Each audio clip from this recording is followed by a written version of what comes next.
This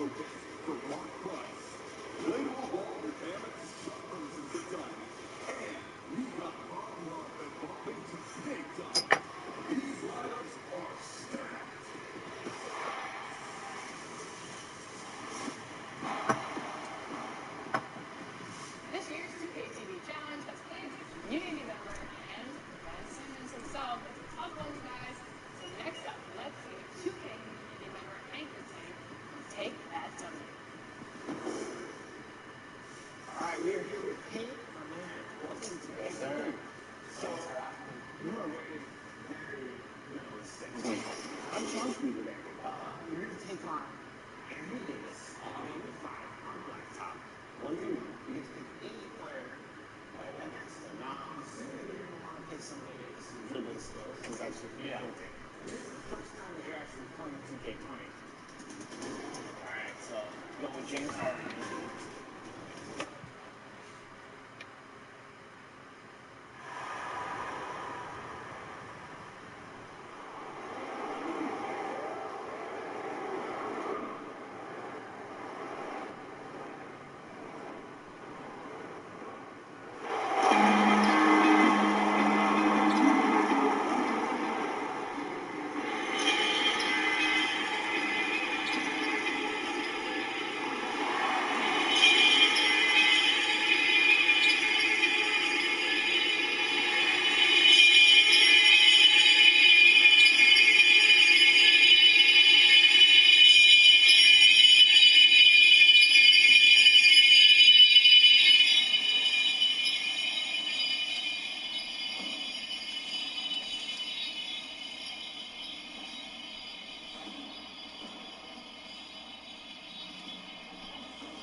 The Lakers coming through the tunnel with swagger. It looks like a team that's all set to go.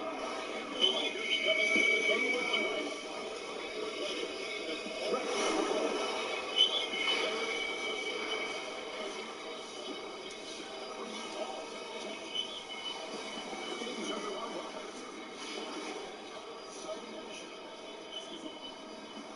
go.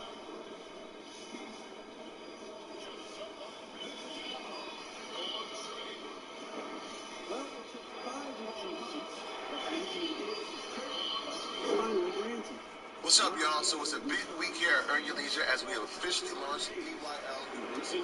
That's right. Our online educational platform is here. On EYLU, results are taught by some of our alumni and experts in the field. We're going to give you live access to our monthly workshops and we're going to give you weekly webinars. We're not playing around. We're starting right now. Having to work harder for your friends. Magic is going to teach us all the tools and knowledge of how to make 6 figures.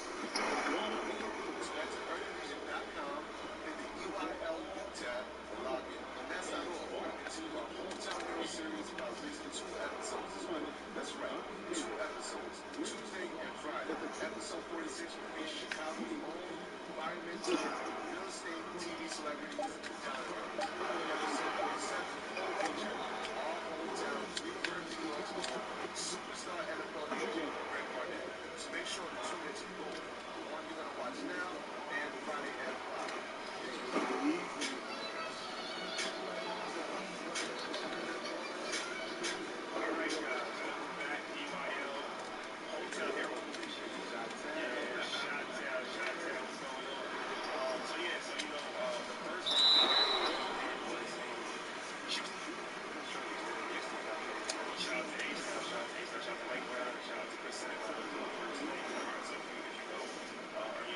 Traveling around all my major markets, and we touching the people. And when we touch the town, we try to do a couple of interviews with people.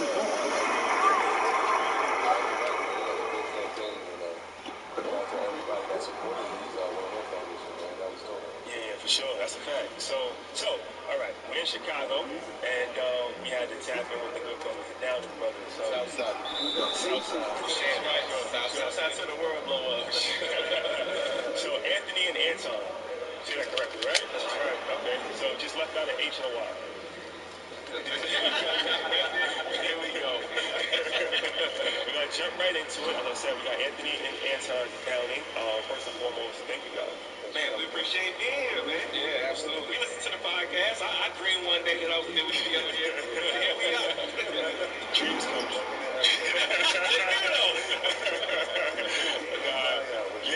Yeah, so we're in Chicago. We on the south side. We're in 79th Street, right? Right. Yeah, legendary 79th Street. Shout out to Chance the Rapper. He said 79th. So, yeah, we out here. So, all right. These guys are legends in the community. So they're firefighters by trade, and they are celebrities because now they are on HGTV. They have their own show on HGTV, and they're real estate investors. They're very interesting guys, and so we're going to talk about a lot of different things with them. But before we start, the first thing I want to talk about is that a lot of times we talk about entrepreneurship and business leaders, and a lot of times what stop people from being an entrepreneur, being a business owner is that they, it's kind of risky to just jump out there and, if you have a 9-to-5 job or a regular job. One of the things I like about you guys is that you do both, right? So you're a firefighter, and you're still firefighting, right?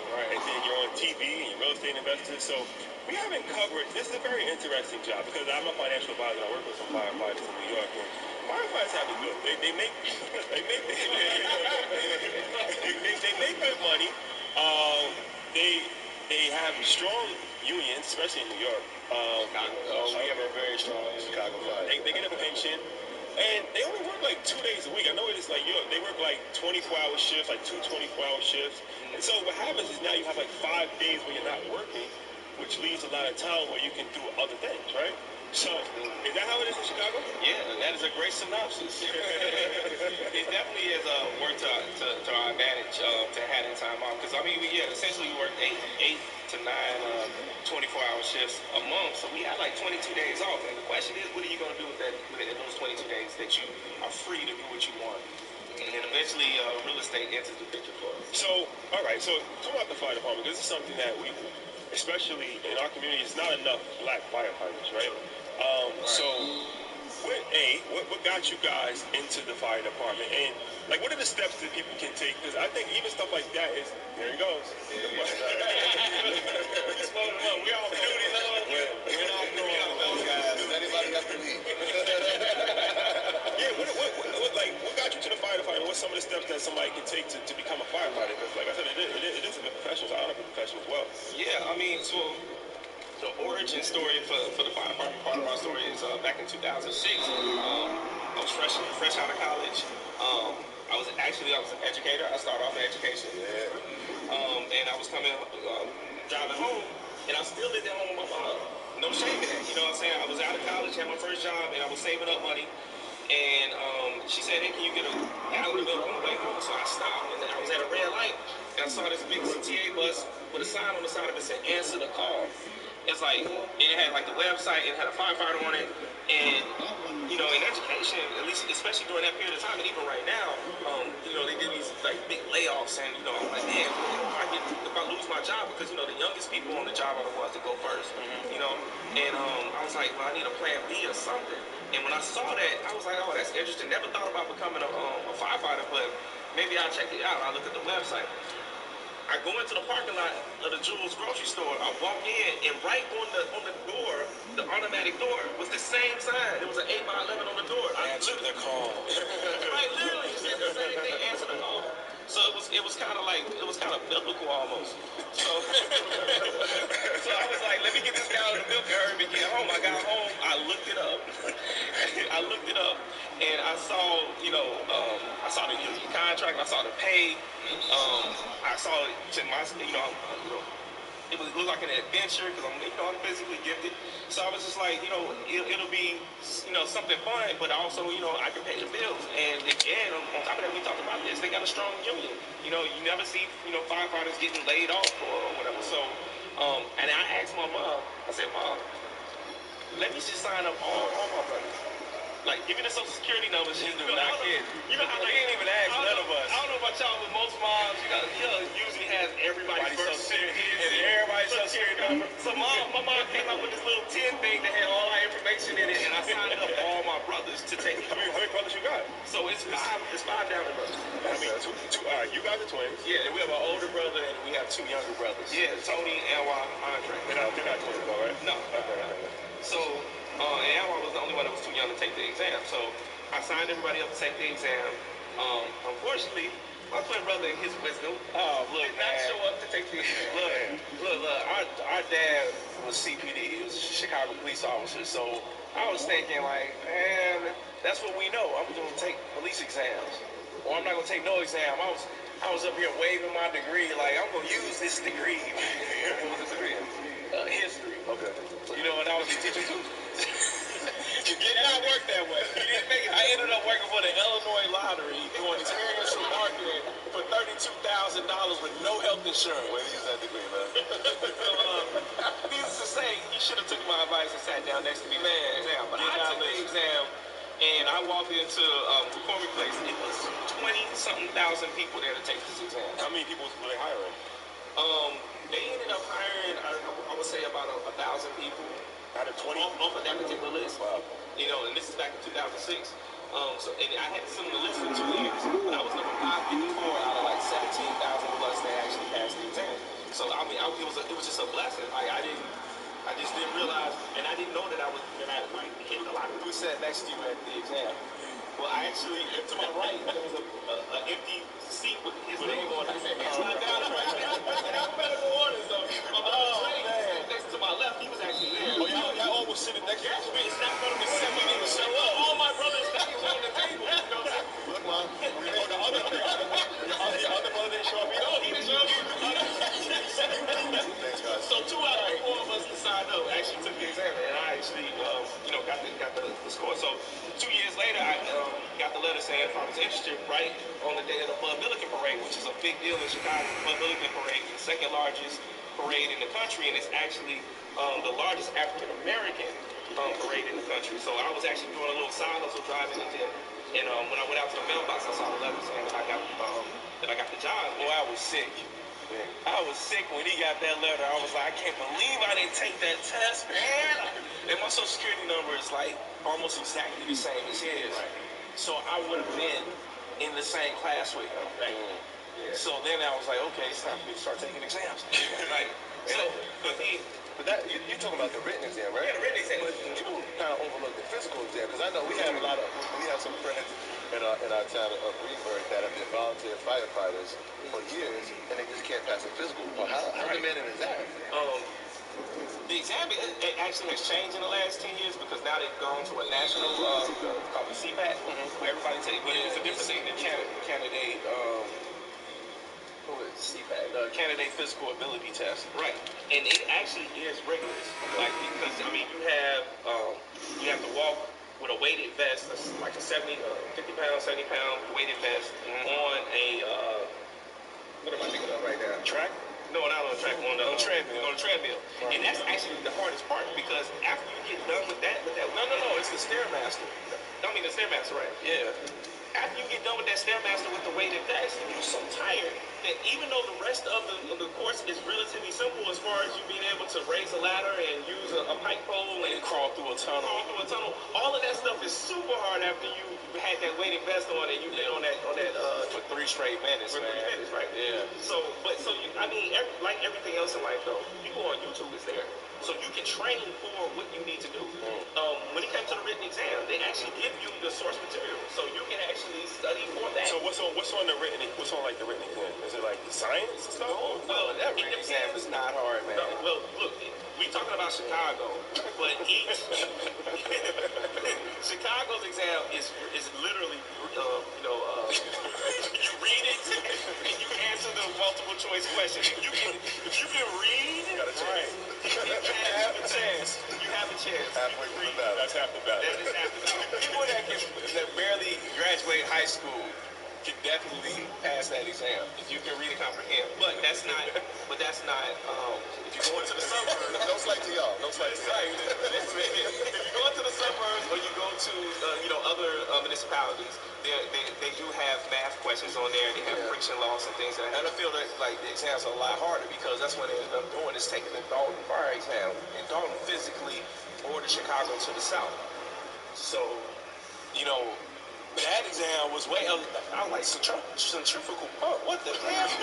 it was nothing like this on the Chicago exam, at least according to Anthony. But the blessing about it is when the list came out, unlike Anthony being 5'30", I wasn't 5'37". Man, you don't keep hitting my hand. Don't worry about it. I wasn't 5'37" like this guy right here, and I wasn't 138. I wasn't 50 either. I was numbered 4. Well, 4 out of 10,000. And they were no. It was only like 350 people. Okay. That's like a suburban exam. But then they were only hiring 6, and I was number 4. And I was like, okay, guy, you wanted me to answer the call. Exactly. So do you need definitely 6 months later. Do you need a college degree to be a firefighter? No. You need a high school diploma or a GED. So how much money can you make? Because in New York, I think you make like over $100,000, like 100. I think a lot of money comes from overtime, correct? Like how much money can you expect to make in a Break it down. Well, for Chicago, your starting salary today, 2019, as a candidate, first day in the academy is $56,000. Okay, so you start at $56,000. You get a pay bump at 12 months of $10,000. Oh, wow. So now you at 66 after you made your probation, which is 1 year. Okay. You know what I'm saying? And then you get steps every year from that point. Well, every year from that point. So basically, I've gotten a raise every year. Oh, wow. For 10 years. So yeah, you hit the lottery. The thing is, though, as much as we're talking about money right now, Yeah, we're talking talking about the downside. you actually do risk your life. Oh yeah, you die. Yeah. So There's no guarantee of coming home. there's no guarantee of coming home. My firehouse is literally just right down the block. It's 10 blocks down, right here on 79th Street. And 2 men that I have worked with died in the line of duty, not carried their casket. God bless. Yeah, Rest in peace. So I do want to say that it's a great job, great money. We enjoy ourselves, we laugh, have fun. Yeah. Great food at the firehouse, all this and I that. had a similar experience because one of my actual classmates passed June 10th of 2017, line of duty.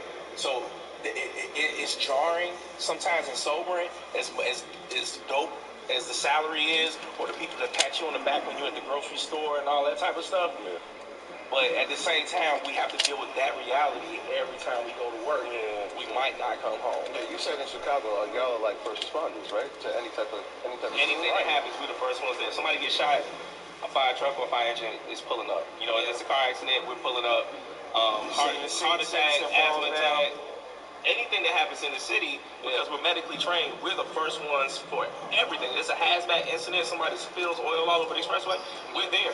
So, they call us the fire department, but we're really an all hazards department. Okay. All hazards. Yeah, so we do everything. So all right, so you guys are real estate investors, right? So as I said, one thing with the firefighter is that you work only 2 days. You only work 2 days a week. So it leaves a couple, like 5 days where you're not working, which leaves a lot of time to be creative and do different things, right? So what made you, was that one of the things that encouraged you to become real estate investors, being that you had free time on your hands, or like what got you into that? Man, it was a challenge for my mom. Oh, wow. I remember I got my first paycheck, and I came home happy. Think about this. That first paycheck was $854. I thought I was a baller. Because a month ago, I was at the University of Illinois getting $150 every 2 weeks for my little student job. So I got this first paycheck, and I think my mother felt that energy and was like, nah, you need to pull that back. And she sat there, she said, sit at the table, don't move from that spot. I'm like, am I in trouble? Like, I'm right. Or something? You got his first paycheck. Yeah. Right. It's supposed to be a momentous occasion. Right, it's supposed to be a celebration. She's like, well, do you have a 401k? I was like, well, we can't start a 401k until, because I was working at Job Corps. I was a career counselor at Job Corps. Okay. That was the first job. Shout out to Job Corps. I was there for 10 months before I started with the Chicago Public Schools. But you have to be there for 12 months to start a 401k. And she was like, well, I want you to start, in investment. So she was like, I want you to start with MetLife. I want you to take $100 a paycheck and put it into this retirement account. And I'm like, $100? I only made $854. And she was like, no, $100 has created this. And she pulled out all of it. She was really transparent. First time in my life, I'm 22. She put all of her papers for each one of her retirement accounts out. One of them had 150,000, 160,000 in it. Another one had like 50 grand in it. Another one had like 25 grand. So she had four different accounts, and she showed me the statements and the balances. And she said $100 a month from every job I've had since I moved to the United States has gone into, and no matter what job, when I transfer the job, I continue paying $100 into that one, and now I had $100 into this one, and this one, and this one. So like, $400 a check over the course of your entire life since you've been here has gotten me to this point. So what I'm asking you to do is only what I've already done. I was like, okay, Mom, I'll do it. She gave me the number. I called. It set up my first, retirement account. But then in that same conversation, she said, here it comes. You're not a real man. Ooh, until you own the floors you walk on. Hey. I said, thanks, Mom. I'm like, I know. You don't even know what to say to that. I'm like, I'm not a real man. He don't got one either. Bro, I'm telling you, I felt some type of way, bro. And then from that point on, I said, I'm gonna show you. I'm gonna show you. So I started. Not only did I start that retirement account, I started putting money away because I'm living at home, and she only asked me to pay for like the utility bill, whatever, the electric bill, and the rest of it I was able to just put away. I put that money away, and over the course of 18 months, I saved up $6,000, and I got my credit score to like 660, 680, something like that before I left and got my first apartment. Just because I needed my own privacy, my own space, whatever. But because of that conversation, it put me on track to have the ability to buy my first crib, which I did at the age of 25. That's powerful. So, I mean, y'all are born and raised in Chicago. Yeah. But mom was from the Bahamas, right? Yeah, Nassau, Bahamas. So, I mean, the mom sounds like she been on point, right? Yeah. What's your mom like? Like when you have an immigrant parent, man, you realize that they're gonna tell you stories like we had to walk all the way to school. Tell me about it. And walk back. We had to help with Aunt Grace's store. We didn't get to go do whatever. Yeah, the beach was right there, and we saw the beach. We didn't go to the beach until Saturday. Stuff like that. But did y'all have land out there as well? Yeah, we do. We have land. Still do. Okay. Yeah, we're building new construction on it right now. Well, shout out to the Bahamas too. We know that they're recovering from the hurricane. Absolutely. Right. Our last event that we had, we were able to put together a pallet, and together with other Bahamians from the Chicago, the Bahamas Association of Chicago, we were able to put 8,800 pounds worth of water, non-perishable food, and clothes and send it to Grand Bahama. Yeah, so if you are listening, please, they still need your help. For sure. They still need your help. For sure. God bless. God bless. So, all right. So now the second segment, we're going to go into your star level show. We're going to talk about that and how that came about, for sure. All right. So now we're going to go into, your local celebrity status. And shout out to my guy, Jamal Jeffries. He's from Chicago, and he's a friend of ours. So before we got in, I'm like, yo, these guys are Downing Brothers? Like, oh yeah, the guys, they from the South Side. They the guys from the South Side. How was that Chicago impression? That was good? The guy.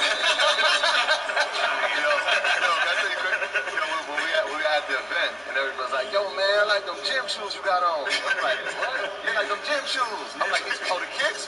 They like the gym shoes, man. I'm like, I got you. Definitely call them gym shoes in Chicago. The guys. Everybody like, the guys, So yeah, shout out to Chi-Town. But yeah, so all right. So you're firefighters, right? Then you start your real estate investor career. But then how did you get picked up to do a TV show? Like, how did that work out? Man, let me tell you, it didn't happen on purpose. We were helping our cousin rehab this 6-unit apartment building when we got a call from Troy Pryor, who runs the Creative Cypher here in Chicago. And we went to college with him, and he said, yeah, I got this director that wants to do this torture scene, and we need like a basement or something like that. Are y'all working on any properties where y'all haven't finished the basement yet? He was like, yeah, man, come on over to this building that we're working on right now. Right. Over here in South Shore. Yeah, in South Shore. And so when he comes and they look at both of the basements, because it's a 6-unit building, so they kind of have like separated basements. And as he's getting ready to leave, he turns to us and he's like, Man, have y'all ever thought about doing a show on HGTV? No. No, this is a side hustle, bro. Like, not at all. But he was being dead serious. He was serious, and then he literally pulled out his phone and said, "No, man, I want you to talk to Craig Harris, man. That's one of my frat brothers, and you know he's really serious in this TV industry. He has a show out now, and this and the other." And he actually put us on speakerphone. Like, he didn't give us a choice.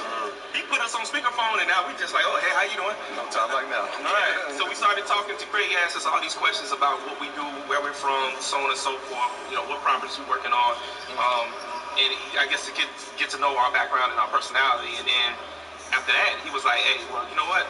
I need you to send me some pictures and a bio." We did it that same night. Yeah, then it got real serious. Because them being so serious, we were being serious. Now we had to be serious. You know? No, the reason, so EYL is the educational platform, and we kind of like dig deep, and I think this is a good segment to talk about as far as like people that might be in this situation, right? What does it look like? Like, what is an offer? Do they come with a first offer, counter offer? Do they just say, okay, this is like the flat rate we give to people? Like, how does that look? How do you know you're getting a good deal? Like, you have a lawyer? Like, how does that work out? So, well, we had to go get a lawyer right away. Yeah, we got an entertainment lawyer, and then he explained to us what the industry standard is. That's like a key word, industry standard, for what you get paid for someone who's in your exact position. Someone, for us, no TV experience, never done any of this stuff before, and he actually was able to tell us this is exactly how much people get paid. Right. And but it was a unique situation for us because we weren't just getting paid for being talented in front of the camera. We also get paid for the actual real estate. Oh, true. Right, you know, and then all the resources that they give you when you're actually. Explain that. Explain that. So they're giving you deals? No. We had to find the property ourselves. Okay. And plus, we didn't have 100% of like everything that the HGTV, you know, gives their talent because it was a pilot. Yeah, because you don't get all of that stuff until you go to series.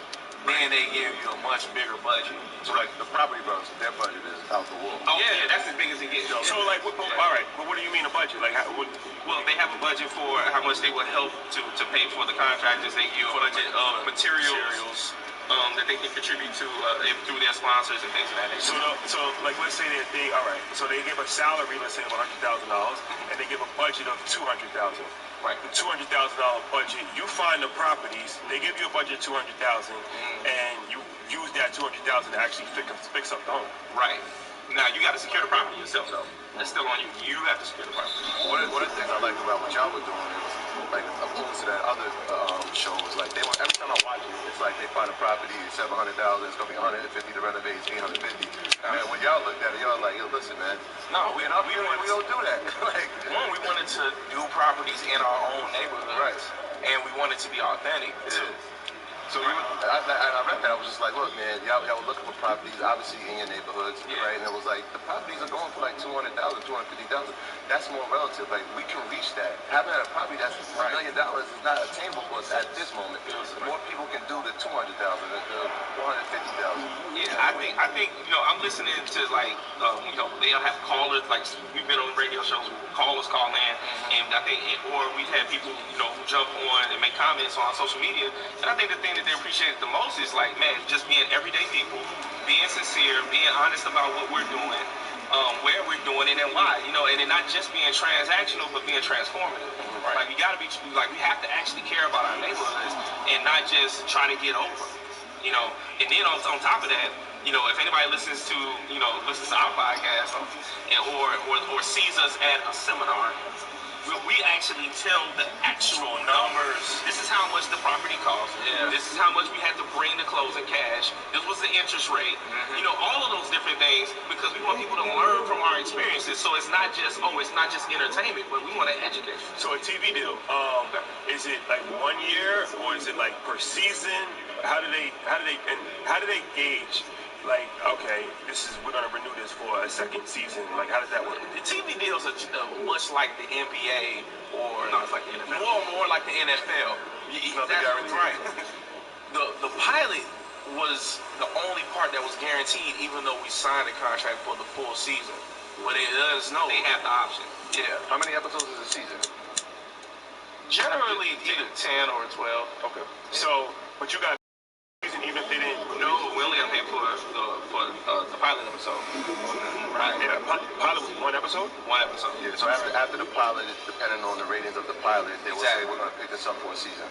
Right. Okay. The ratings and the politics. Okay. Yeah, because it's more politics because our ratings were. Now, something else y'all do that is very intentional, right? Y'all hire people that look like us, right? And not just us, but a lot of songs, like women, specifically women that look like us. Yeah, you noticed that. Yeah. You want to talk about that a little bit?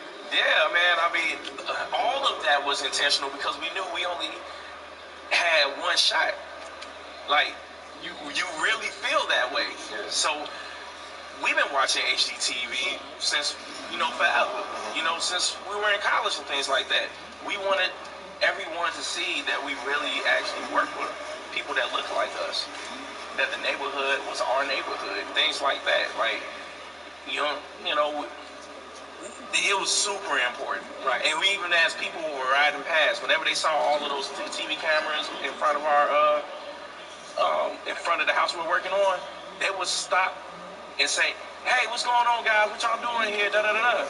We spoke to them.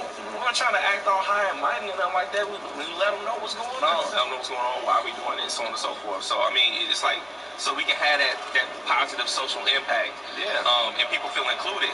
And they understand, like, yo, what we're doing is actually going to make the neighborhood better. And on top of that, we're not pushing, taking a $200,000 house and making it into a $500,000 one, and now nobody can afford to live in the neighborhood like overnight. So I don't know. It's just common sense type of things. Even with the alderman, the city council member, we got her involved, let her know what was going on, and be inclusive of everybody. So I mean, that's why our journey is kind of different. So all right. So we talk about the publicist, right? Was that part of the HGTV packaging, or was that your own brand? No, we got our own publicist. So what made you decide you wanted to get a publicist?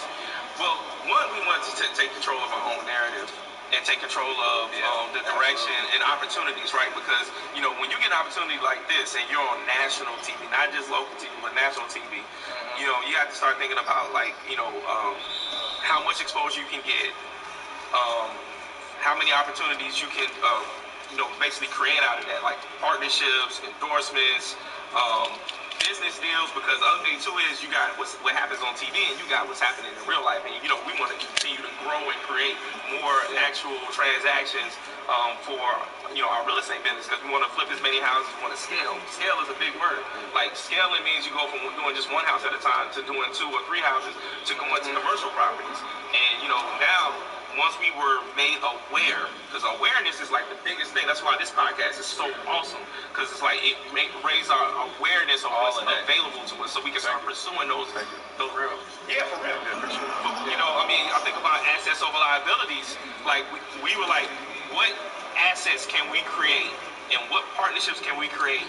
And that's why the publicist getting us all that exposure opened all of these doors that we currently have. And our publicists understood that we wanted to be on black platforms just as much as we were going to be on ABC or WGN.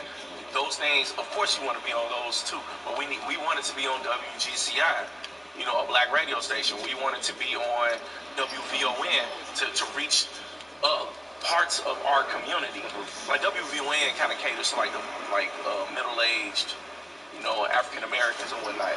So we wanted, our publicist was able to get us into those spaces as well as like the big stations. Yeah, and it's crazy because like what y'all doing, and my man Mike, shout out to Mike, like he always has a word that he sticks with. So narrative is like usually his word. He's like, yo, y'all are changing the narrative. And when we think, especially from when we here in Southside Chicago, we think violence, but y'all are changing the narrative. Are y'all seeing the impact that people are trying to continue like down your path as well? Speaking to that, the neighborhood we picked, Hill Hill, is one of the best black neighborhoods in Chicago. So like when people got to see that, they got, again, you're right, for the first time got to see, wow, they didn't go to Inglewood was where the people are shooting and stuff. I thought black folks lived in bad neighborhoods. Nah, we have good neighborhoods too. It's important to know. Yeah, and then seminars, right? We are in position now, shout out to Jerry Greer and Guarantee Rate, making it available for us to have seminars to educate people about home ownership and how to get financing and how to buy properties and do everything that they see us doing. And that's the thing, making it available to people. Yeah, with corporate corporate sponsorship, we were able to get so many more people an opportunity to get in on real estate the way we're getting in on real estate. And it's a big need for it. People are super excited. I mean, just think about, just last night we were at the networking social. How many people came out because they're really serious about starting a business or owning property? Like, there's a big niche there that needs to be filled. There's a problem that needs to be answered. How did you get corporate sponsorship? That actually kind of fell by accident because so Jared, right, happens to be having a business meeting. And, you know how you say you're Jamaican, right? Yes, sir. We at a Jamaican restaurant. We were at Ja Grill in Hyde Park on the south side of Chicago. Yeah. Shout out to all the rosters. And it was just like the second time our show was coming on TV, and we didn't want to be at home. And this wasn't, any of that type of stuff. We wanted to sit and eat, some West Indian food. We're Bahamian. We wanted to eat some West Indian food and watch ourselves on TV.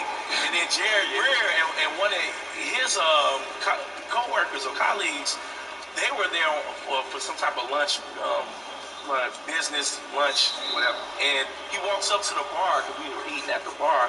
And he looks up at the screen and he looks at us like, is that y'all? Exactly. And the great thing about it is, it's not like we did business immediately. Like, we exchanged information, and it was like 4, 5, 6 months or something like that before we actually reconnected. And then we, kind of exchanged ideas. This is what we want to do. We want to start having these live seminars to educate people about what we're doing. And I think that it would benefit, his business and Gary's rate, so on and so forth. And it's just, it was a natural fit. So when you all right. So as far as, this is an interesting conversation because we're in a day and age now where TV's kind of dying. We talked about this off camera, right? Yeah. And it's streaming, but even like YouTube, right? So it's like for you, you're on TV, right? But you have a podcast and you do stuff outside of that as well. So for somebody that may want to follow your footsteps, right? Is it more beneficial to be on a network, or is it more beneficial to start your own thing through independent on YouTube, or the streaming? Like, what's the differences, and what's your personal take on it? Because you actually have a TV show on a network, so right. So I think really you got to start somewhere. I mean, starting your own, like a lot of people are becoming famous now. You think about like Lil Nas X, he was on TikTok and blew up because he started his own content. You got to create your own content and create your own exposure and create your own opportunities. Our story was different because we weren't trying to do this and we kind of fell backwards into it. And everything that, even now, we're continuing to just like be ourselves, and then opportunities come to us. And that's the other thing too. Be true to yourself. Don't try to be anybody else. And create your content and be good and be of service to people. Yeah. Niggas was pick and roll. That nigga pick and feed. Don't tear people down. Be of service and try to be helpful and bring joy into this world. So I think create your own content and then start networking. Go to the conferences. Start meeting people who work in the industry. Publicists. People who work in PR. There are people who are already doing the things and are already working in the spaces, and you just got to figure out how you can develop relationships, because relationships are everything. Everything that's happening in our lives, because if you have a conversation with us a year from now, I don't think we're really prepared to talk about what we're doing right now, but a year from now, you're going to see it, and it's all because of the relationships that we have. That now are creating an opportunity for us to move from residential to commercial. I think the big thing is that oftentimes when you look at hip-hop, or if you look at black folks and other aspects of entertainment, we're big upping ourselves constantly. Look at this crystal, look at this mansion I'm living in, or all that type of stuff. But until your conversation is about how you're going to tell other people how they can get what you got, it stalls. Like, our biggest thing that we're doing right now is telling people how to get the multi-unit buildings that we have that translated into flipping and cash flow and all those type of things, and showing people the numbers and saying you can do this as well. This is not about us trying to floss on y'all, right? I mean, I'm looking at how you guys shot to the top. My observation of what's happening with Earn Your Leisure is that you are providing a service and education to people, and people become supporters of you, and they reshare, repost, and share everything that you got going on because you're helping people. It's like, what is it? What's in it for me? And if you can answer what's in it for me, for the person who's sitting across from you, or who's on the other side of the TV screen or phone, that's how you get where you want to be as far as if you're trying to land a TV show, be on radio, or whatever your dream is. Hashtag big facts. This is a public service announcement. Yeah, you guys are good, 'cause that's a perfect segment to our next topic. Our next topic, which we're going to talk about what you guys are doing, and we're going to break down some numbers, hopefully. So, yeah, we're going to talk about that for sure. All right, so now we're going to go into what you guys actually are on TV for, as far as, you know, fixing a home, flipping a home in Chicago, specifically in Southside Chicago, right? That's the area you focus on? Southside. All right, so, okay. So, what's the real estate opportunities? Because in Chicago, we're in Chicago, so I think it's important to talk about, highlight that. Yeah, before we start anything, what's Chicago real estate look like, and what's the real estate opportunities in Chicago? There are a lot of opportunities in Chicago, man. We have one of the hottest markets in the country. Right. The question is, you know, is just how are you starting? I mean, if you do have your credit and your money saved up, you know what I'm saying? As a first-time home buyer, there's an enormous amount of opportunities, and we advise people that are starting off to go for cash flow. Go get that 3 or 4 unit property, or go get a 2 or 3K renovation loan or some kind of Fannie Mae construction loan, so that you can get a property below market value. Because there's thousands. I'm not talking about hundreds of properties. There's thousands of properties in the Chicagoland area. Yes. That you can get below market value and renovate, and then turn that into a cash flowing property, or a property that you used to live in for a couple of years. You know, people talking about house hacking now. You know, live in for a couple of years and then, you know, sell it after 2 years, and now you got this check, and now you got capital to start a business or get another property or do multiple things. So when you say below market value, like, what are we talking about as far as numbers? Like, what's an example of like a home that you just recently flipped, or something that you can like expect, like, okay, this is something that is typical? Man, talking about the one, okay, Brownsville house. You want to talk about Brown? No, you said the last property. Oh, yeah, no, it doesn't have to be the last one. It could be with anyone. Okay, well, all right. So I do use this example a lot. So, so I got a 3,000 square foot gray stone single family home. What, gray stone? Gray stone. What is that? Like a brownstone? Okay, brownstone. Okay. Gray stone. So They're great. All right. That's it. Right. So I got a 3,000 square foot gray stone in Bronzeville, which is a neighborhood on the south side. Got that for $200,000. Got it below market value because the recession was going on, and the guy was trying to sell it because it was in pre-foreclosure. So got it for $200,000. And I used a 2 or 3K renovation loan for that property. So that allowed me to have the money to purchase the property for $200,000, and I also rolled in $30,000 in renovation. Now this property didn't require a gut rehab. I mean, $30,000. I did a couple of the bathrooms, redid the porch and the kitchen, and that's what I initially did. Made all of those things look brand new. Didn't touch any of the drywall throughout the house, none of that type of stuff. This is not a picture of it. So this, So this was just updating kitchens. A great opportunity. And you only put 3% down. 3.5%. So I came to that closing with $7,700. So $7,700. And the reason why is because I couldn't negotiate because it was the bank and it was a foreclosure. I want that to go with people's heads, because we talked about 2 or 3K loans actually with Jay Morrison, but we didn't go through a real world example, so this is good. So you got a $200,000 property, and then you had $30,000 for renovation costs. Right. So it's $230,000. The full loan. The 203K loan allows you to put 3 to 3.5% down, right. But the 30K gets wrapped into the mortgage. Right. So 3% of 230 is like $7,000. $7,000, something like that. So you got the renovation and the home for, not including closing costs, but $7,000 is how much the down payment was. Right. I mean, with closing costs, how much was it with closing costs? I mean, I came to closing total all in for $7,700. How? Did you roll that into the mortgage? Yeah, because it was all rolled in. Okay, you rolled it into the mortgage. All right, that's good to know. Actually rolled in 3 of the first month's payments into the loan also. So I didn't have to make my first payment until I was actually moving into the property, which was 90 days later. That's because you would update the bathrooms. Right, because of all the updates and the renovations. Okay, I'm sorry, I cut you off. So all right, so now speed it up. So all right, you got the property for $7,700. Now you have it. Now what? Now I have it. Renovation needs to start just about immediately. So in that process, I had already got 3 different contractors to give scope of work, so that I can decide which one I wanted to work with as far as just completing the work and how much the materials would cost and things like that. And you make the contractors very honest when they know that they're one of 3 and they're competing. What was that process like dealing with contractors? A lot of times people go into these deals and they say that's the toughest part is dealing with contractors. We always push doing these 203K renovation loans because when you do a renovation loan, there is an inspector who comes behind the contractors on each draw or phase of the project. The money comes each draw. Let's say 30,000, you get 10,000 3 times. The money comes to the homeowner at $10,000 to pay the contractor. The contractor for the first draw has to do that $10,000 worth of work out of his own pocket. The contractor has to put his own money up and has an inspector who comes to make sure that he's done the work up to code before the money is released to the homeowner to give to them for the next phase. So they don't make their profit until they finish all of the work because they had to go and do the first phase out of pocket. So now the homeowner is protected. So now there's no contractor getting over on you or trying to convince you that the work is good enough.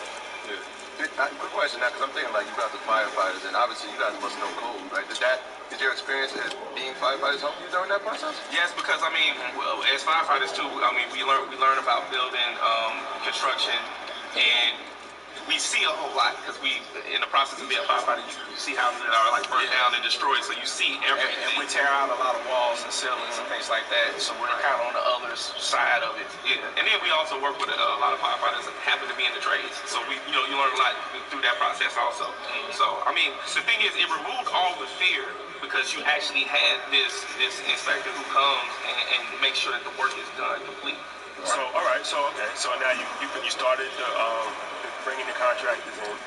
What's the next step after that? Like, how long did it take to fully renovate it? When were you able to get tenants in? Like, what's the deal? Well, this was a single-family home, so I didn't have to deal with tenants. But I had 90 days to get the work done, and actually it got done in a shorter period than that. I think we were done in 65, 70 days or whatever. So by the time I had to make my first mortgage payment, I was able to move my furniture in, and then start living. You was living there? Yeah, I lived there. Okay. Yeah. How long did you live there? I was there for about 3.5 years. My intention was to be there for 2 years because I knew that after 2 years I would be able to sell the property, no capital gains. And also I knew that my credit would go back up because I did a short sale. See, we didn't include that. The condo that I had, I did a short sale on that. After 2 years, my credit went back up, and it coincided with my ability to sell this property with no capital gains. Now, I was enjoying myself so much that I actually ended up staying for a little bit longer than I anticipated. We had so many Porsches and toga parties and So you guys were both living boils. You guys were both living in the property? No. So can you talk about that capital gains? You said that in 2 years you allowed you not to pay capital gains. Right, so you have to be there 24 months. That's the rule. What is capital gains? The capital gains is the profit that you make on a property, the difference between how much you paid for it and how much you actually sold the property for. So the profit is the capital gain. And so the tax on the capital gain happens on properties that are not your primary residence or you haven't lived in as your primary residence for at least 24 months. So that's why I knew I needed to be there for at least 24 months in order to be able to collect those capital gains, which in this instance was $80,000 cash, and then be able to then have the capital to move on to buy a multi-unit property and then start flipping homes and then partner with my brother to really, start to do more than we had ever anticipated. So if you don't live in a property for more than a year and you sell it, but you use the proceeds to buy another home, you still have to pay capital gains? You can do what they call 1035? Yeah, 1030 exchange. Right. Yeah, you already knew what you wanted. Well, yeah. So there's different ways to slice it. Yeah. I answered my own question. All right. So The whole time that he was doing that management, I'm also buying my unit buildings while he's doing that. Right. So by the time he sold that property 3.5 years later, I already had 2 3-unit buildings that are cash flowing. And so it's like the two of us are like one person, right? Because I'm implying one strategy. Yeah. And when his condo went from worth of 150 to being upside down to 30,000, I looked at it, I was like, never buying a condo. In fact, I ain't buying a house neither. You know, I'm going straight for the multi-unit apartment buildings. Thanks for making that mistake, bro. Yeah, like, you know, somebody has to jump out there first. Well, it's over. But the thing is, what we did learn, though, is we learned about the power of cash flow, and we learned about the power of buying properties below market value, and being able to get that cash and that leverage for us to then be able to go. Now I got this lump sum of money, and now it's like, okay, now let's buy another multi-unit property, so we for cash flow. Now let's go. You know, we went hard money. You know, they'll flip that way, and then you know, from there, now the wheels are turning. Now you got the next deal and the next deal. More confidence, more confidence. Right. Things go wrong, and those, when you get burned, when you touch that stove, you don't ever touch it again. So, like, you know, different things that we learned about how we deal with contracts and stuff like that. You know, everything didn't just, you know, shoot perfectly, but it still was, you know, enabled us to make it to the point where we ended up on TV. How much did you sell that property for? I ended up selling that property for $315. $315. And well, you want to give the exact 316,500 or whatever it was, but yeah. So in 2 years, you held it for 2 years? 3. It's not bad. So it's a $116,000 profit that you made. Right. For 3 years, and you got it for $7,700. How much was your monthly mortgage? My monthly mortgage was like, I think it was like $1,400. That's powerful. That's actually really powerful, because especially in New York, we're paying rent for $1,900, $2,100, $2,200 a month. Where's that at? And it's like, right. What? 2021? It's way. One bedroom. Oh, okay. Yeah. After you got the split. No way. So you saying it wasn't 3 bedrooms and 4 bathrooms? No, maybe 900 square feet. No, man, 700 square feet. 1 bedroom, 1 bathroom. That's rough, man. And you got people parking. So you got a property for $7,000, paying under $2,000 a month, and you held it for a couple years and made $100,000 and some odd profit. I say that to say a lot of times people don't fully understand how attainable buying a home really is. Yeah. There's different programs and there's different ways. You have to educate yourself. That's one of the reasons of the podcast. But it's not as far-fetched as it may seem. No, it's not. I think people live in fear, right? Because they've never seen it. Like I said earlier, like we're first generation, so like we don't know what we don't know. Like people don't know that these opportunities are out there. I had a question for you guys, because I was driving in in the Uber, and I was looking around, and the cab driver, I'm like, oh, it's the South Side. He's like, yeah, same thing it looked like 20 years ago. And I was like, all right, well, I see a lot of mom and pop stores. And I'm like, all right, so there's been entrepreneurism in the community. And in retail space and different commercial types of space. So what is the future for entrepreneurs? Are these opportunities out there for them to buy these spaces? Like, what does it look like? You know, we have a fry brother with nail salon. Him and his wife have a nail salon, and it's a mixed-use space. They have a Section 8 tenant upstairs that pays the mortgage for the entire property. So what they make is pure profit. And I think that's the future there. We need us to buy those mixed-use buildings, whether there's 2 or 3 or 4 apartments above, and then like 2 like storefronts in the bottom. We need to grab all of those. Yeah, and the thing is, there are city programs that you can get assistance for buying homes. Yeah, there are city, county, and state. So I mean, the thing is, wherever you live, you have to look and see what kind of homeowner assistance programs there are. For instance, when I had to come with that $7,700 in down payment, there may have been some kind of assistance program, but you got to do your own research. That could have paid that $7,000.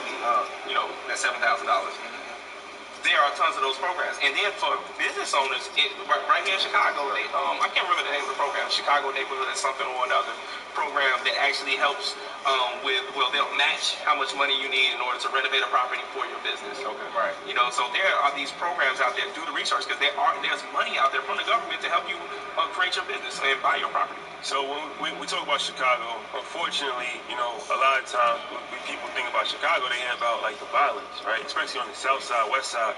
So, but we was driving in the Uber, and I was telling the Uber driver like where we was going, and he was like, "You know where you going?" Like, here we go. So I'm like, nah, I don't know where I'm going. He's like, he started laughing. So, but I mean, to me, it looks just like the Bronx. Every neighborhood is similar. So like, what's one of the things that you can tell the people as far as like Chicago? Because you know, when we come to these cities, we just don't want to stay in downtown. We want to touch like the real parts of the city. Yeah, and we want to give encouragement too. Like we had negative stuff, but obviously you're a perfect example of positive stuff that's coming out of Chicago. So like, what is the hopes to change the narrative of Chicago specifically? And what is the direction that you see, like, as far as entrepreneurship or investing? Like, is it something that is encouraging at the moment? I think it is encouraging. I mean, I think about the building that we're sitting in to do this podcast. Right, we're in the wood line right now. Yeah, so, you know, shout out to Donnell Shout out to the that owns the spot. I mean, he used his money to buy this property. He actually had there was a city assistance program to help fund this, and he's an example, and he's not the only one. The thing is, once you start to get it, you gotta think about what circles you're in. We're always in these circles where we're talking to other people who are creating businesses in real estate, and it's happening all around you. Right. And we do see people popping up with these businesses on the south side. There are these pockets. Think about when you walk in here. It's really nice, and it's not the only one. There's a podcast studio in this facility. There's a cafe downstairs, and they do like pop-up restaurants in there, and all of the pop-up restaurant owners are black. You know, like that's what's coming now. And this is just one of them. I can think of several. Well, I mean, shoot, Lighthouse, Mickey's Grill. Yeah. They have multiple locations. Soul Shack is a like soul food restaurant. Shout out to the Bureau Bar. Yeah, Bureau Bar. Hey, Fly Apparel. So I mean, they have these Sir and Madam. You know what I'm saying? You know, Sir and Madam. Which is a clothing store. Yeah. So And actually, their clothing is on 2K20 this year, the basketball. Their clothes is made it in there. You can like the character you can create. Yeah. You can put the Sir and Madam clothing on your character. Yeah, so Brian, shout out to y'all for doing what you're doing. So yeah, the entrepreneurs can succeed in Chicago. There are great stories happening in Chicago. And when you look at the people that show up for you all's networking social and different seminars that we're holding, there's a lot to be inspired and to think that great things are coming. Nah, that's powerful, man. So we want to thank you guys first and foremost for joining us. Can you tell the people how to contact you, how to watch your show, any initiatives that you have going on? Yeah, our Instagram is The Downing Brothers. You know, all one word. The DOWNING Brothers. And the same thing with our website, thedowningbrothers.com. And you can catch us on Instagram, Facebook, and our podcast, Homecoming with the Downing Brothers. You can find that on Apple. What's the name of your TV show? Double Down. Double Down. And so, and be looking for where we end up next year, because we will be moving around. Free agents, perhaps? Free agency. We're in free agency. Troy. Yeah, shout out to everybody on patreon.com/Leisure. That's our Proud to Pay program. Y'all know how this works, man. Y'all been supporting us so amazingly. Every time we come on, I'm saying a new person's name. So shout out to y'all. It allows the podcast, the show, I should really say, to travel, to come to cities like Chicago and go around the city and interview some hometown heroes, man. Shout out to everybody in Houston who showed us love, LA showed us love, obviously Brooklyn, that's home base, they showed love, Atlanta showed love, so we want to go to your city, man, so keep supporting that. I just want to give a big shout out to David, who just joined at Tier 5, so shout out to him, and Broderick, who actually joined last night, and we met him at the event, so he was like, yo, that's me. I was like, I just typed you, man. Yeah, so shout out to Broderick, and everybody that's been supporting that's our Proud to Pay program once again, and shout out to everybody that's been supporting the merch. EarnYourLeisure.com, we have everything on there. Our tour t-shirts are on there, so Chicago tour, that's up there. People are like, yo, how y'all picking the colors? So usually, like you said, we do sports and entertainment and business side, so what we've been trying to do is match in with the football team or the basketball team's colors. So we try to get both the band's colors in there, but we had a slight technical difficulty. But shout out to everybody that's been supporting on EarnYourLeisure.com getting the merch. Yeah, I need to get that access over liability. No, you know what? We got you. We got you, man. We brought someone else. Got you. That's the best. So thank you guys for rocking with us. We'll see you next week. Shout out to Chicago. Peace. Yeah, peace. Appreciate it. All right, thank y'all for tuning in. And don't forget, Friday at 5, we're going to release episode 47 with superstar NFL agent Greg Barnett. Make sure you like, subscribe, and comment. Peace.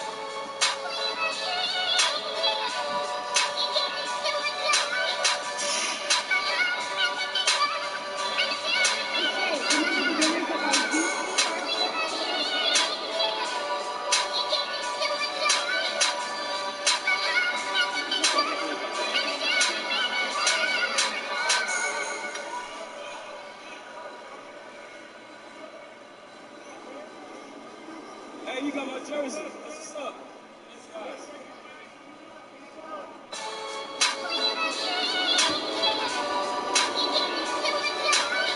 All right, guys, welcome back. So we have a very special edition today. Very special guests, very special topics. It's just very special all the way around. Before we get it started,